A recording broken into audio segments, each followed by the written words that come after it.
నిరీక్షణ prayer house మరియు centre సంఘముల తరపున ప్రభువైన యేసుక్రీస్తు శ్రేష్టమైన నామములో మీ అందరికీ నా హృదయపూర్వకమైన వందనములు. నేటి దేవుని మాట రూతు గ్రంథం 3వ అధ్యాయం 10వ వచనం. నా కుమారి, యెహోవా చేత నీవు దీవెన నొందిన దానవు.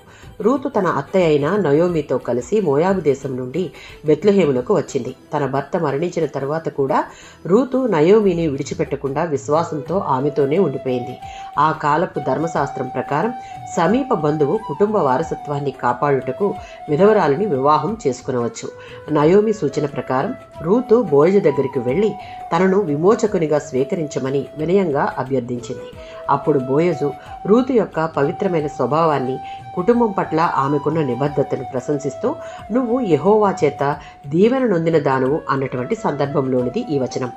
రూతు యొక్క విశ్వాసపూర్వకమైన ప్రేమను ఇక్కడ మనం చూడవచ్చు. మొదటిగా నయోమిని విడిచిపెట్టకుండా ఆమెతో ఉండడం మరియు కుటుంబ వారసత్వం నిలిచేలా దేవుని విధానాన్ని అనుసరించడం, బోయజును ఆశ్రయించడం. నిజమైన ప్రేమ స్వార్థాన్ని వెదకదు, ఇతరుల మేలు కోరుతుంది. మన విశ్వాసం మాటలలో మాత్రమే కాక కార్యాలలో కూడా కనబడాలి. రూతు తనకు నచ్చిన యువకుని వెంబడించలేదు, దేవుడు ఏర్పాటు చేసిన మార్గాన్ని ఎంచుకుంది. దేవుని చిత్తాన్ని ఎంచుకోవడం కొన్నిసార్లు మన కోరికలను విడిచిపెట్టాల్సి వస్తుంది. ఆ విధంగా చేయుట ద్వారా రూతు మంచి సాక్ష్యం సంపాదించుకుంది. దేవుని పిల్లల జీవితాలు ఇతరులకు ఆదర్శంగా ఉండాలి. మన మాటలు, ప్రవర్తన, విశ్వాసం ద్వారా క్రీస్తును ప్రతిబింబించాలి. రూతు సాక్ష్యం ద్వారా మనం నేర్చుకోవలసిన సత్యాలు కుటుంబం మరియు విశ్వాసం పట్ల నిబద్ధత కలిగి ఉండడం. మన స్వార్థం కంటే దేవుని చిత్తాన్ని ఎంచుకోవాలి. దేవుని సమయాన్ని విశ్వసించాలి. మంచి సాక్ష్యాన్ని కాపాడుకోవాలి. ఆమేన్.